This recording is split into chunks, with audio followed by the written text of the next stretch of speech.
Gente, abra sua Bíblia no Salmo 144, vamos ler do 1 ao 15.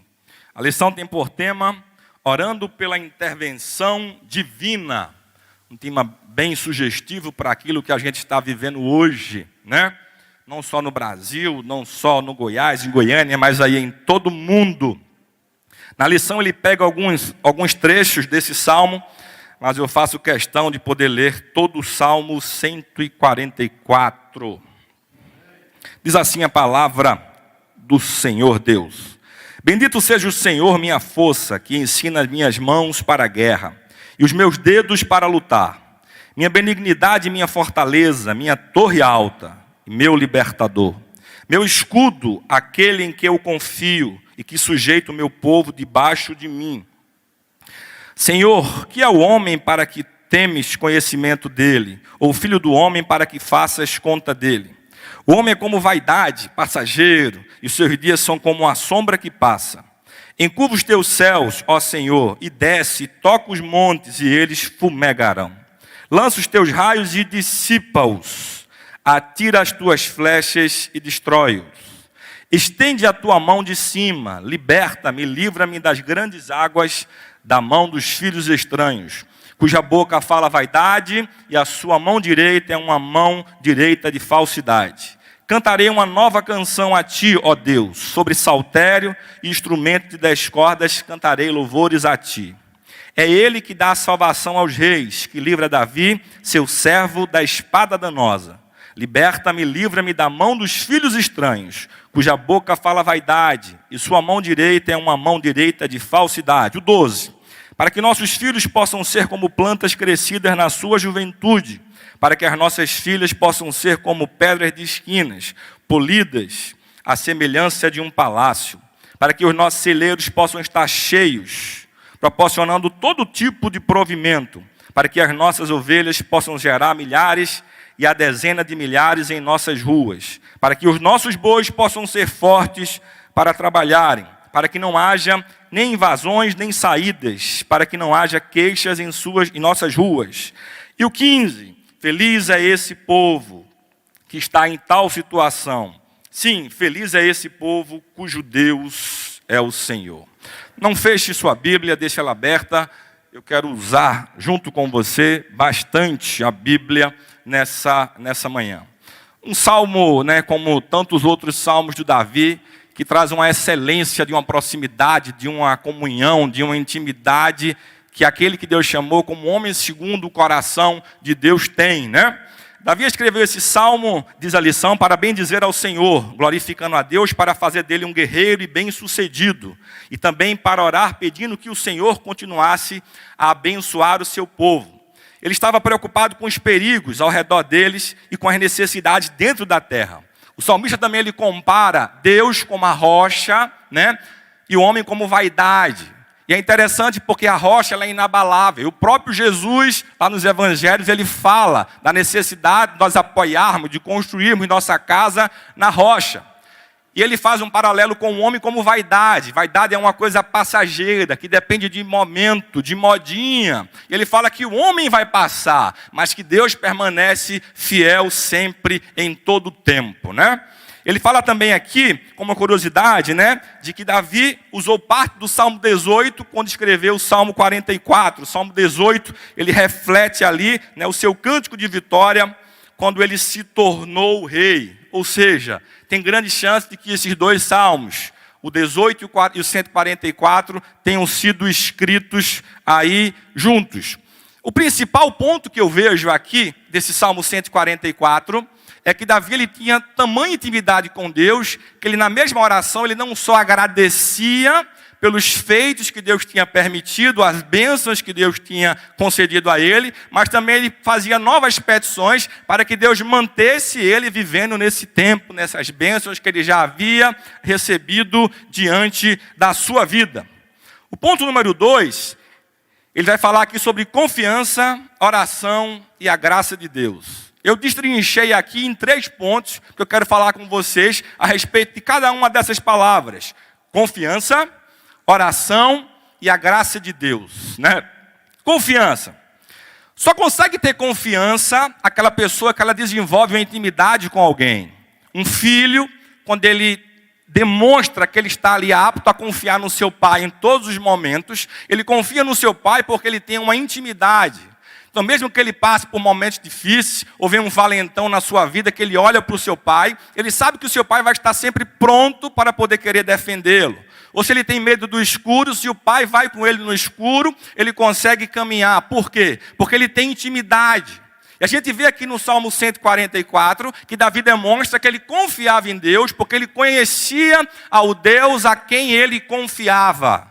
E se ele confiava nesse Deus, é porque ele tinha intimidade, proximidade com esse Deus todo-poderoso.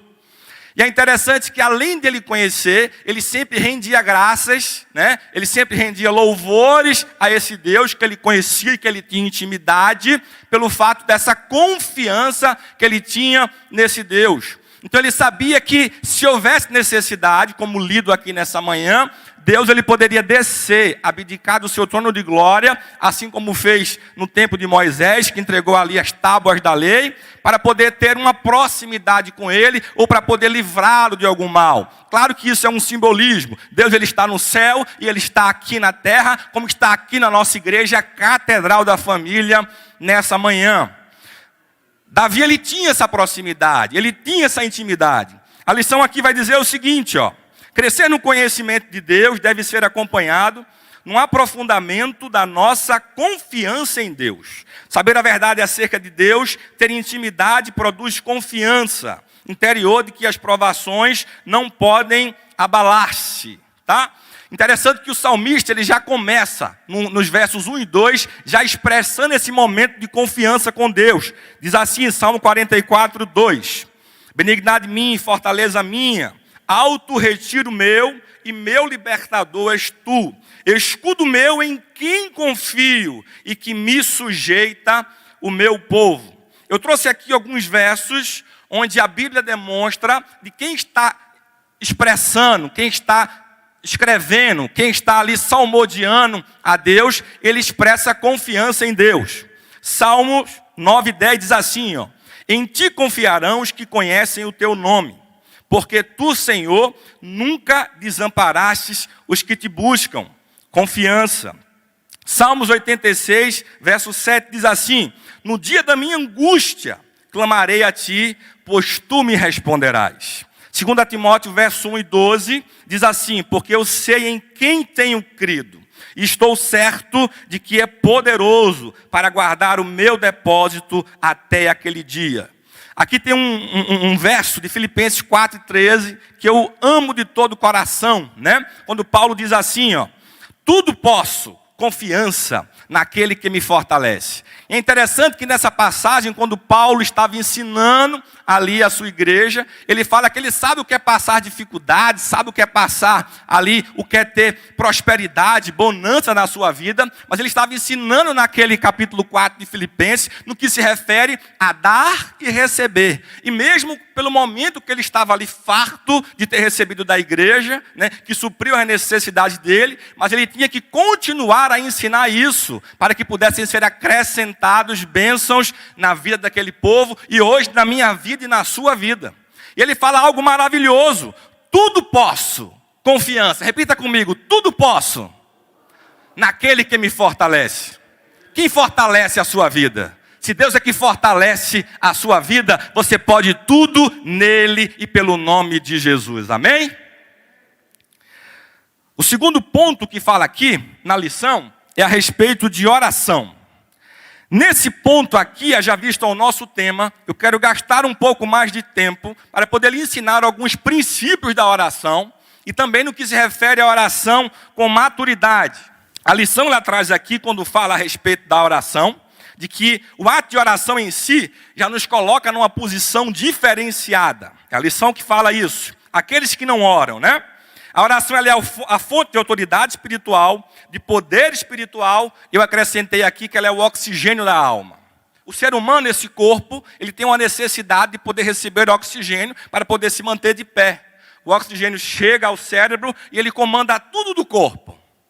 E é interessante que os estudiosos, né, quando vão estudar a respeito de oração, eles enxergam, e eu enxergo também, de que a oração, ele é o oxigênio da nossa alma. A nossa alma, para que ela possa se manter de pé e em proximidade com Deus, ela tem que haver um desenvolvimento dessa oração constante. E o interessante é que as pessoas só lembram de orar a Deus em momentos de quê? De dificuldade, em momentos de poder expressar as suas petições. A gente vive numa geração, pastor Salmo, de que a gente pede a Deus a varejo, mas agradece em atacado, né? Monta uma relação lá de 10 pedidos. Deus concede os 10. Ele agradece como? Senhor, obrigado por tudo que tu me deste. Deus salva o filho, Deus liberta o marido, Deus abre portas de emprego, faz o impossível. Você não pode gastar tempo na oração para poder agradecer a Deus o que Ele fez na sua vida. E vamos aprender aqui nessa manhã esses princípios que vão mudar a sua vida, e eu tenho certeza disso. Olha só, no Salmo 144:5, Davi diz assim: abaixa, ó Senhor, os teus céus e desce, toca os montes e fumegarão. Ele tinha certeza pela intimidade que ele tinha, confiança, conhecendo quem era Deus, de que se houvesse necessidade que ele descesse para poder fazer algo na vida de Davi ou do seu povo, ele desceria. Ele acreditava nisso piamente. Esses princípios que eu vou falar aqui nessa manhã para vocês, todos eles estão expressos no Salmo 144. Davi, ele conseguia extrair todos esses princípios na sua oração, né? E não é à toa que Deus fala que ele era o homem segundo o coração de Deus. Davi, ele tem uma história fantástica, e você vê que a história dele é de completa dependência em Deus. A Bíblia fala, né, que Davi, ele apacentava ovelhas. E a própria Bíblia também fala que quando via um leão ou um urso querer pegar as suas ovelhas, ele ia lá e derrotava o leão e o urso. Meu irmão, só se consegue derrotar um leão e um urso se for com a ajuda de Deus, em especial naquele tempo. Haja vista o tamanho de um ser humano normal e vir um leão para cima dele. Só com a presença de Deus na vida dele. Davi é aquela pessoa, né, que foi ungido rei com 17 anos, onde ninguém acreditava nele. Mas ele mesmo no oculto da sua vida, ele estava ali, eu afirmo isso, em constante a intimidade, buscando a Deus, sempre em toda a sua vida. E um dia que vai mudar a vida de Davi, só para poder ilustrar quem é essa pessoa do Salmo 144, a Bíblia fala que o seu pai manda ele poder levar o quê? Alimentos para os seus irmãos que eram varões de guerra. Davi era o mais novo, ele era apacentador de ovelhas. Ele desenvolvia uma função que naquele tempo não tinha muita expressão. E um dia ele chega lá e vê um gigante, né, blasfemando contra o nome de Deus e pedindo um homem para que pudessem pelejar, representando ali o povo de Deus e do outro lado ali os filisteus, né? No que se refere à pessoa de Golias. Ninguém daqueles chefes de guerra, daqueles guerreiros, né, tiveram coragem, porque eles expressavam e viviam na sua força, naquilo que eles poderiam fazer na força do seu braço. Mas Davi tinha um segredo. Pela intimidade e conhecimento que ele tinha em Deus, ele gerou uma confiança. E ele sabia que se ele orasse a Deus e buscasse a Deus, Deus poderia dar, através da sua vida, a vitória diante daquele gigante. Amém? Ele vai se dispõe, ele está com relação àquele gigante, ele luta com aquele gigante, ele derrota aquele gigante, ele passa ali as mazelas da sua vida, depois se torna rei ali de todo Israel. Ele desenvolveu ali algo tão profundo com Deus, que ele sempre tinha histórias para poder contar. E o que é que eu vejo com isso aqui tudo? Tem pessoas que na igreja pedem para que Deus livre elas das dificuldades. Só que é nos momentos de dificuldade que Deus nos ensina algo para que a gente possa perseverar na vida. Então tem pessoas que oram assim: Senhor, né, afasta de mim os problemas. Mas olha só, é sempre diante do problema que Deus vai te dar uma válvula de escape para você poder vencer e adquirir uma maturidade para que você possa partir para um quê? Um ponto maior, um plano maior da sua vida. Outra coisa que eu acho interessante também dentro da igreja, que as pessoas falam assim: Senhor, dá-me paciência, Senhor, dá-me paciência. Só que eles esquecem que a paciência, ela só pode ser forjada, né, ali criada, conquistada, em meio às adversidades. Não tem como você adquirir paciência sem viver uma adversidade. Então cuidado muito com aquilo que você pede. E cuidado muito com as suas reclamações diante das adversidades da vida e do teu problema. Porque é através desses problemas que você vai demonstrar a sua fidelidade a Deus e que você vai desfrutar do impossível de Deus na sua vida. Adorar a Deus, glorificar a Deus. Quando tudo está bom, é muito fácil. Só que é quase impossível, porque as pessoas, como estão numa vida de comodidade, elas normalmente se esquecem de Deus. A não ser que você adquiriu com o tempo uma maturidade, um nível elevado de que você viva constantemente em oração. Se você está me entendendo, eu digo um amém. Vamos aqui os princípios. 5 princípios, guarde isso, se possível anote aí para a sua vida. Não tem como você chegar à presença de Deus sem antes, primeiro princípio, ter um arrependimento. Meus irmãos, essa natureza pecaminosa, esse corpo aqui, corruptível, ele vai buscar sempre as coisas da carne. Sempre as coisas da carne. E não tem como um justo sequer, não tem como eu e você, vivemos numa santidade sem cometer pecado todos os dias da nossa vida. Porque a gente consegue cometer pecados até de forma involuntária. Vou citar um exemplo, fofoca. Quantos aqui se arrependem pela fofoca que estão contando? Você nem percebe que às vezes virou algo natural na sua vida, Falar mal do líder, falar mal do pastor, e acha que na Bíblia existe pecadinho e pecadão. Então não tem como você ter atendido as suas petições e orações se você não primeiro buscar um arrependimento quando você for entrar na presença de Deus.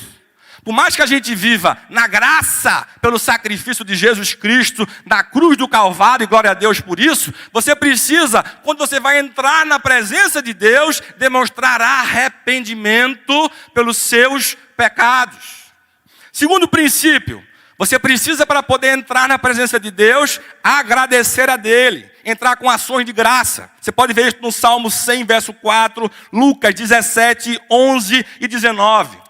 E esse texto de Lucas é interessante aqui, que fala quando Deus curou 10 leprosos, e apenas um volta para poder agradecê-lo. E quando ele volta para agradecer, Jesus pergunta, cadê os outros 9 que foram curados? Não sei, todos foram embora. E ele falou o seguinte, que além de ser curado, ele estava salvo, porque ele foi grato a Deus pelo que Deus fez na vida dele. Como terceiro princípio, você precisa fazer as suas petições a Deus. Você já se arrependeu dos seus pecados, amém? Você pediu a Deus que Ele limpasse as suas feridas, para que você pudesse entrar na presença dEle. Quando você entrou na presença dEle, você rendeu o quê? Ações de graças. Agradeceu a Deus pelo quê? Pelo ar que você respira, meu irmão. É uma bênção que Deus te dá todos os dias. Pelo alimento que você come, porque tem pessoas que não se alimentam. Pela roupa que você veste. Pelo privilégio da liberdade que você tem de poder estar aqui hoje, nessa manhã. Onde tem vários lugares do mundo que você, para poder adorar a Deus, tem que fazer isso escondido.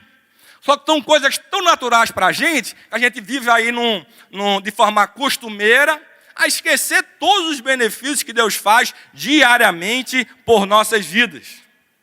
E tem pessoas que oram assim, Oh, maravilhoso Deus, Tu és bom, Tu és gracioso, obrigado porque eu sou dizimista. E começa a querer fazer igual os fariseus, Aí vem Jesus, quando vai ilustrar a história, vê um publicano orando, se arrependendo diante dos seus pecados. E Jesus faz aquele rebuliço todo ali, diante de uma oração sincera a Deus. Tem pessoas que querem entrar numa oração tão eloquente, que elas esquecem de pedir a Deus. É ou não é? Senhor, Tu sabes todas as coisas. Tu sabes tudo o que eu preciso.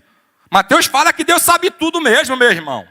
Mas você precisa entender que o ato de você orar a Deus e acreditar que Deus pode fazer é um ato de fé, de que você está acreditando que Deus pode e vai te dar a tua vitória. Vou ilustrar para você aqui na prática. É como se você desse o primeiro passo em prol de poder buscar o teu impossível. E o segundo passo, o terceiro passo, o quarto passo, até a tua vitória chegar, quem vai dar é o Deus Todo-Poderoso. Glorifique a Ele nessa manhã. Fale para o seu irmão do lado assim, dar glória a Deus aqui é de graça, meu irmão. Então não fica calado não. Aproveite, glorifica esse Deus Todo-Poderoso.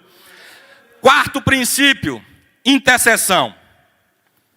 A importância de você poder constantemente na sua vida, em suas orações, interceder por alguém, ela vai demonstrar para Deus que você só não busca algo pessoal para a sua vida. Lembra da história de Jó? Deus permitiu que o diabo tocasse em tudo que ele tinha, depois tocasse ali na sua saúde. E a Bíblia relata que Jó teve sua vida restaurada quando ele estava intercedendo pelos seus amigos, aqueles acusadores, como se ele estivesse vivendo em pecado. E Deus começou a restaurar e deu em dobro tudo aquilo que ele perdeu quando? Quando ele estava orando por quem? Pelos seus amigos. Aleluia. Quinto princípio, para a gente correr por causa do tempo. E eu falei aqui no início, a gente recebe as bênçãos de Deus, a gente pede a varejo, recebe por atacado, mas não consegue agradecer ou render aí graças a Deus. Meu irmão, você precisa ser agradecido a Deus por tudo que Ele faz na sua vida. Cria esse nível de oração e de intimidade, para que você possa dizer como Davi, olha só, muito obrigado por tudo que tu fizeste na minha vida e por tudo que tu me destes. Mas mantém-me entregando isso e canta louvores, rende graças a Deus constantemente na sua vida. Se eu te contar um segredo, você não precisa orar só aqui na igreja, né? Tem pessoas que falam o seguinte, eu só oro dentro do meu quarto, trancado, porque a Bíblia manda assim. Meu irmão, cuidado com a interpretação dos textos aí da Bíblia. Mas tem outros textos que falam que você tem que orar sem cessar. É orar no chuveiro, é orar no carro, é orar no trabalho. É ou não é? Orar na igreja, claro. É criar uma vida, um hábito de oração. É a irmã lá, ó, está com problema, com medo que não vai dar para poder fazer a feira, vai empurrando um carrinho o quê? Orando. Senhor, não deixa faltar o arroz, o feijão, né? O Nescau do menino, o chocolate, né? O frango, né? A galinha, o ovo, o que for. Vai orando, ora em todo o tempo, meu irmão. O segredo da sua vida é a oração. A oração é o oxigênio da tua alma. É a oração que vai te fazer você chegar e vai te levar a lugares aí que você nem imagina aonde você vai chegar. Amém? Me acompanha aqui na leitura da Bíblia. Olha só, Mateus 7, versos 7 e 8. Pedi e dar-se-vos-á. Buscai e encontrareis. Batei e abrir-se-vos-á. Porque aquele que pede, olha, aquele que pede, recebe. E o que busca, o quê? Encontra. E ao que bate, abrir-se-lhe-á. Mateus 21:12, se possível, abra a sua Bíblia. E tudo o que pedirdes, peça, petição, em oração, olha só o segredo, crendo, vocês receberão. Agora, nesse segundo ponto da oração que eu trouxe aqui para vocês, é uma oração mais profunda, orando com maturidade. Eu queria que vocês prestassem muita atenção nesse momento. Estamos aqui num culto de ensino, escola bíblica dominical, BBD, e nós precisamos aprender, escrever, guardar, para colocar em prática no dia seguinte, sempre, por que não, também até hoje, aquilo que nós aprendemos aqui. Aqui não é um culto qualquer. É o maior curso de teologia do mundo, é a escola bíblica dominical. E tem pessoas que não vêm, porque acham que domingo é dia de descansar. E pior, não trazem os seus filhos. Vamos falar sobre filhos também aqui hoje, né? Que eles vão seguir os seus passos. Até certa idade, eles vão te ouvir muito mais pelo aquilo que você faz, do que pelo aquilo que você conta ou ensina a eles. Olha só, primeira forma de oração com maturidade. Eu vou ler aqui o texto para poder explicar e ilustrar para vocês. João 15:7 diz assim: se vós estiverdes em mim, Jesus, né? E as minhas palavras estiverem em vós, pedireis tudo o que quiserdes e vos será feito. Isaías 55:11. Assim será a minha palavra que sair da minha boca. Ela não voltará para mim vazia, antes fará o que me apraz e prosperará naquilo para o que eu enviei. Tiago 4:3, tá? Guarda esse texto aí. Qual é o primeiro princípio de uma oração com maturidade? É você orar com base na palavra de Deus, citando a palavra de Deus. Esse livro aqui, ele tem promessas para a minha vida e para a sua vida, que já são nossas. E você precisa aprender a reivindicar isso na sua vida. Por exemplo, crê no Senhor Jesus e serás salvos. O quem? Tu e quem? Tu e quem? A tua casa. Então, quando você for orar a partir de hoje, pelo aquele teu marido ou tua esposa que está afastado dos caminhos do Senhor, ore com base na palavra. Senhor, tu me prometeste na tua palavra, tu me disseste que basta eu crer em ti, que eu e minha casa seremos salvos. Aprenda a orar buscando a palavra de Deus. Porque nós temos promessas aqui de prosperidade, de bênção, não é? Nós somos fiéis no dízimos e nas ofertas, ele vai repreender o quê? O devorador. Se nós formos ofertantes, Paulo fala lá na carta aos Coríntios, que quanto mais eu oferto, né, uma oferta de verdade, não aleatória, eu vou colher esses frutos diante da semente que eu estou plantando. É a Bíblia que fala isso para a sua vida. Então comece a partir de hoje a orar com maturidade, invocando e orando com base na Bíblia. Esses dias eu fui no monte, estava lá no monte de noite, e eu vi várias pessoas orando, tudo quanto é jeito. Pulando, dançando, e rodando, irmãs prostradas no chão. E eu vi um rapaz que me chamou a atenção. Ele orava, lendo os trechos da Bíblia. Senhor, a tua palavra fala que isso, isso e isso. Faz isso na minha vida. Eu falei, aleluia. Alguém está entendendo o mistério, o propósito da oração. Alguém aqui está tendo maturidade de orar. E ele virava aqui assim, ó. E isso e aquilo. Eu falei, glória a Deus, aleluia. Eu fiquei assim tão pasmo de poder ver aquilo, que eu parei um tempo de orar a Deus, comecei a escutar. E detalhe, um cara que ninguém daria nada por ele. Cabelo grande, né? Uma aparência assim, nada normal de alguém que vai buscar a Deus em oração, porque nós somos homens, somos falhos. A gente começa a criar, às vezes, um biotipo, né? Daquele crente, né? Mulher de sagona longa, né? Mas a gente foi liberto disso em nome de Jesus, amém? Então, qual é o primeiro princípio da oração com maturidade? Orar com base na palavra de Deus. Tiago 4,3 diz assim, ó, pedis e não recebeis. Por quê? Porque pedis mal, para o gastardes em vossos deleites.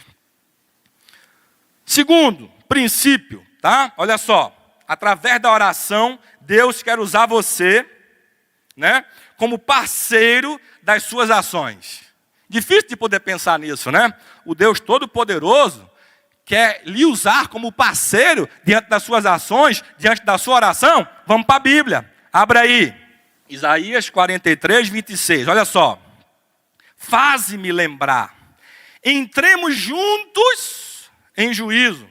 Mostra as tuas razões para que te possa justificar. Vamos mais um. Êxodo 14, 15 e 16, tá? Enquanto você abre aí, eu vou ilustrar esse texto que a gente vai ler aqui. Deus chamou Moisés para libertar o seu povo de onde? Do cativeiro do Egito, né? O povo estava lá sofrendo, Deus levanta Moisés. E Deus fala para ele o que é que vai acontecer, que ele vai livrar o povo do Egito, da escravidão do Egito, amém? Vamos para o texto. Então disse o Senhor a Moisés, por que clamas a mim? Olha só, dize aos filhos de Israel que o quê? Marchem. E tu, levanta a tua vara, ação de oração, e estende a tua mão sobre o mar, e fende-o, para que os filhos de Israel passem pelo meio do mar em seco. Você não entendeu, né? Deus já tinha dado a promessa a Moisés lá atrás, de que ele libertaria o povo de Deus, né, do cativeiro do Egito, ok? Só que chegou um momento que estava para trás, né, o exército. Para frente vinha o mar. Não tinha saída. E Deus fala assim, ó, por que clamas a mim? Eu já te dei a vitória. Falta agora você o seu comando de ação através da oração para que o povo possa ser liberto. Diga ao povo que marche, continue andando, acreditando, porque eu já dei o livramento a vocês. E você como líder, pega o teu cajado, fere, toca as águas, porque a vitória vai vir da minha parte, porque foi eu que prometi, porque foi eu que falei que daria. Agora eu conto com as suas ações da sua oração, em nome de Jesus. Glória a Deus, aleluia, glória a Deus. Outro exemplo de oração com ação, Gênesis 2, verso 19 e 20. Havendo, pois, o Senhor Deus formado da terra todo animal do campo e toda a ave dos céus, os trouxe a Adão, para este ver como lhe chamaria. E tudo que Adão chamou, a toda alma vivente, isso foi seu nome. Deus criou tudo. Tudo que ele fez foi perfeito. Criou a mim e você imagem e semelhança dele. Depois que ele criou tudo, falou, vem cá, olha só. Eu criei um mundinho aqui perfeito para tu, E tu é algo especial, né? E outra coisa, tudo que eu faço, eu gosto de compartilhar com quem eu gosto, com quem eu amo. Vem cá, Adão. Tá vendo esse monte de bicho aqui? O mais difícil eu já fiz, né? Já fiz. Criei eles, não foi? Agora dá nomes. Dá nomes. Começa a ter a ação de dar nomes, porque eu gosto que você partilhe comigo as coisas que eu faço. Aleluia. Tá conseguindo entender? Minha luva até rasgou aqui. Ó. Vamos para frente, por causa do tempo. 3. Olha só. Através da oração, o Senhor te dá comandos sobre situações para que você exerça autoridade pela oração. Eu e você temos autoridades expressas na palavra, na Bíblia, né? Que através, né, dessas ações que Deus nos dá, para que a gente possa exercer autoridade. Vamos para a Bíblia. Gênesis 1:28. E Deus os abençoou e lhes disse: frutificai e multiplicai, comandos, e encham a terras, e sujeitai-a. Olha só, e agora autoridade. E dominai sobre os peixes do mar, e sobre as aves dos céus, e todo o animal que se move sobre a terra. Exerça autoridade, Adão. Exerça autoridade, e dê os comandos para ele. Lucas 10:19. Eis que vos dou autoridade para pisar em serpentes e escorpiões, e sobre toda a força do inimigo, e nada vos fará dano algum. Guarde isso no seu coração. Vamos correr por causa do tempo. 1 Reis 17:1, e isso é fantástico. Então Elias, o tisbita, dos moradores de Gileade, disse a Acabe: vive o Senhor, Deus de Israel. Ele começou a oração o quê? Glorificando, exaltando ao Deus Todo-Poderoso. Perante cuja face estou, que nestes anos, olha só que autoridade, nem orvalho, nem chuva haverá, senão o quê? Segundo a minha palavra. Oh, aleluia. Provérbio 18:21. A morte e a vida estão no poder da língua, comandos. O que bem a utiliza, come do seu fruto.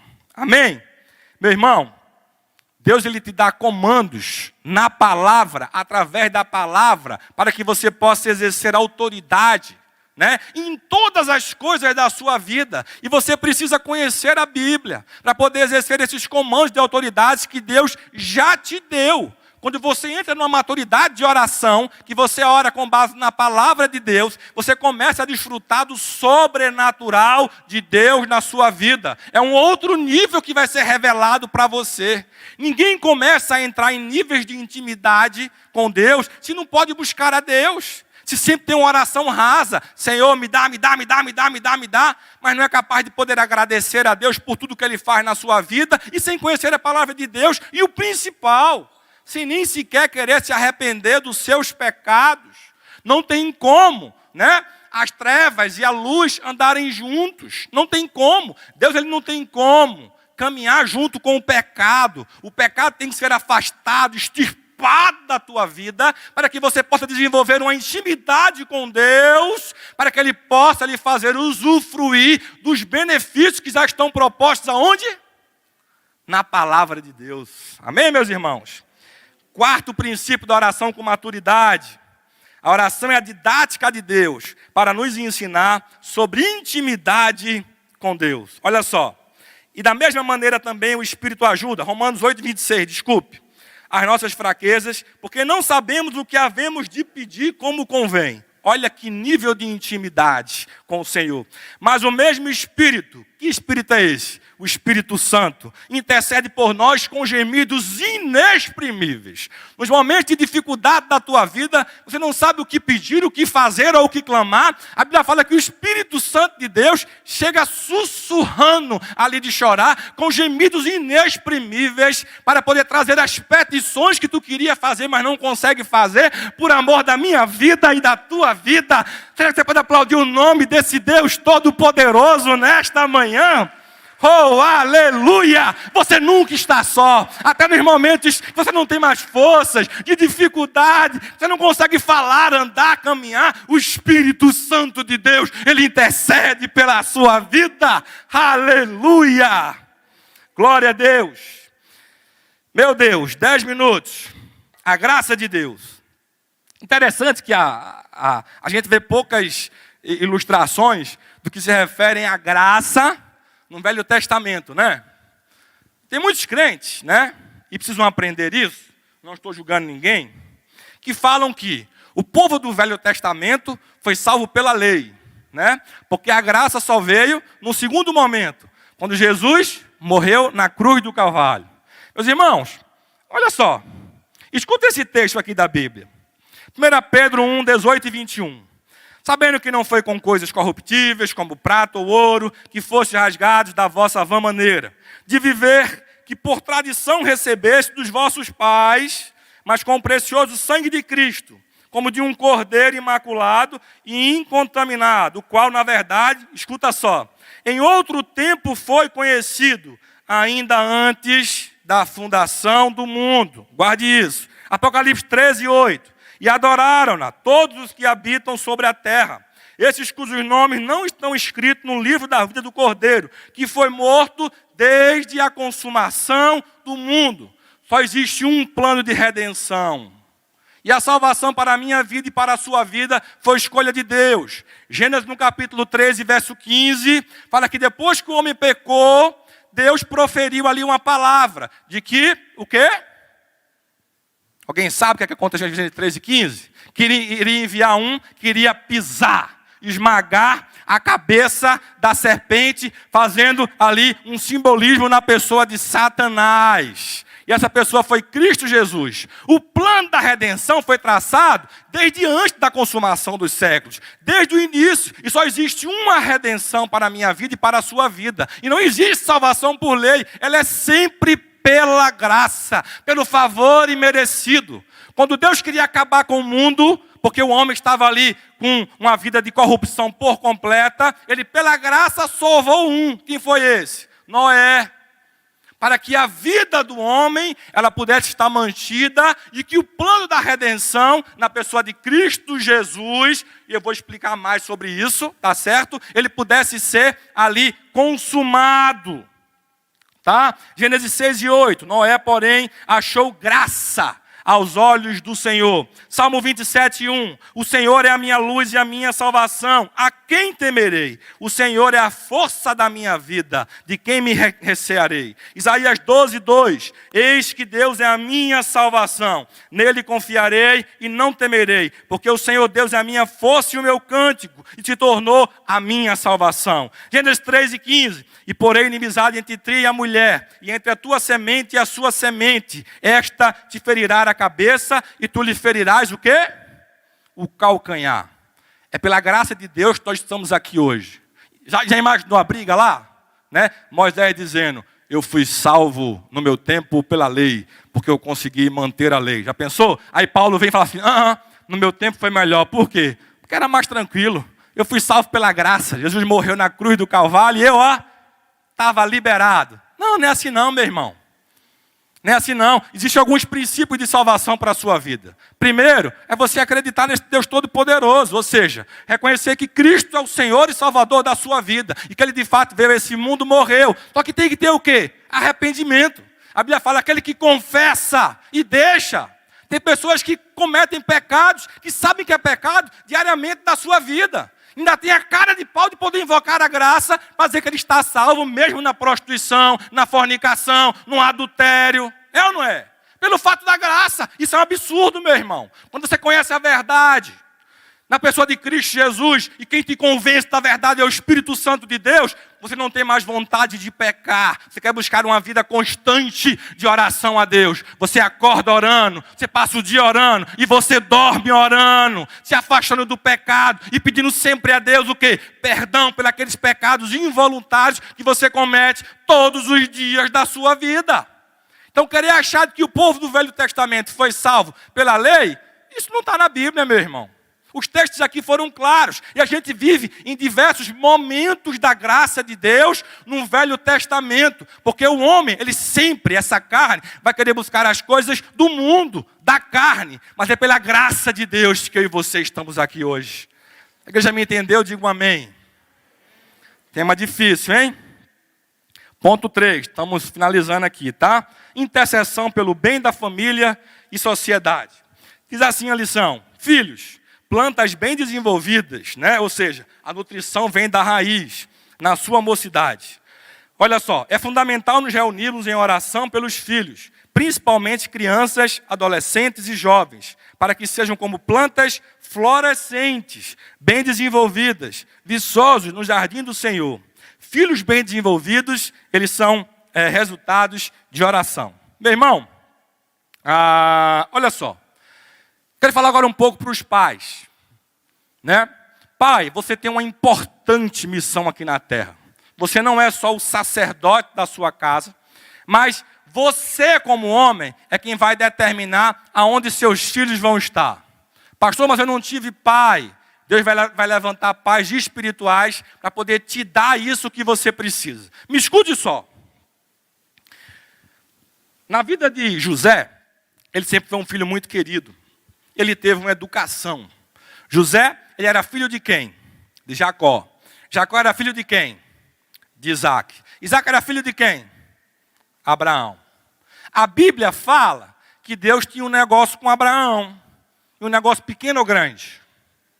Pequeno ou grande?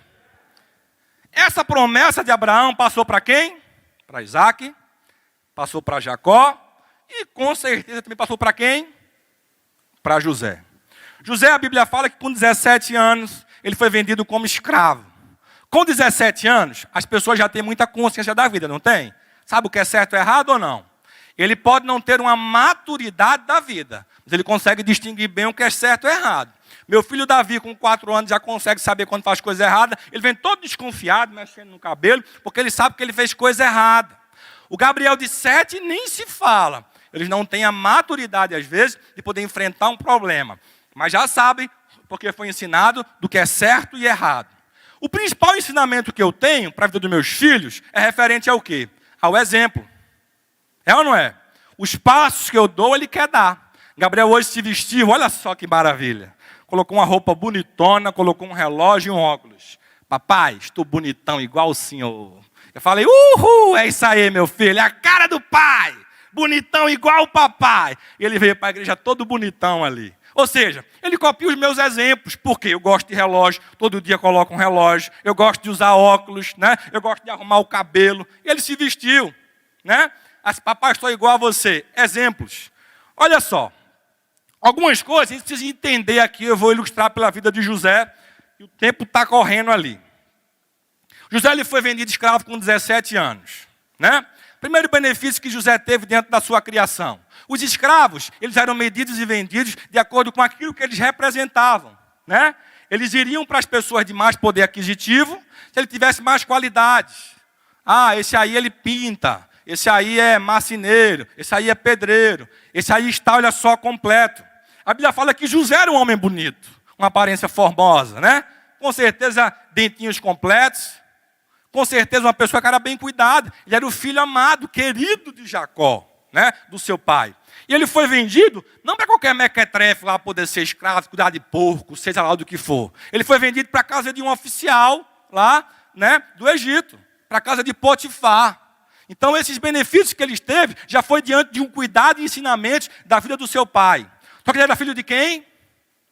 De quem? De Jacó. Jacó era filho da promessa de Abraão, não era? E a Bíblia fala que tudo aquilo que José fazia, Deus o abençoava. E fez com que Potifar colocasse ele como governador da sua casa, né? Se possamos assim dizer. Por quê? Meu irmão, se você tem a bênção de Deus na sua vida, do seu pai, do seu avô, tudo que você viveu fazer, você vai receber e vai usufruir também desses benefícios. Porque Deus não é filho do homem para que minta, nem filho do homem para que se arrependa. Amém?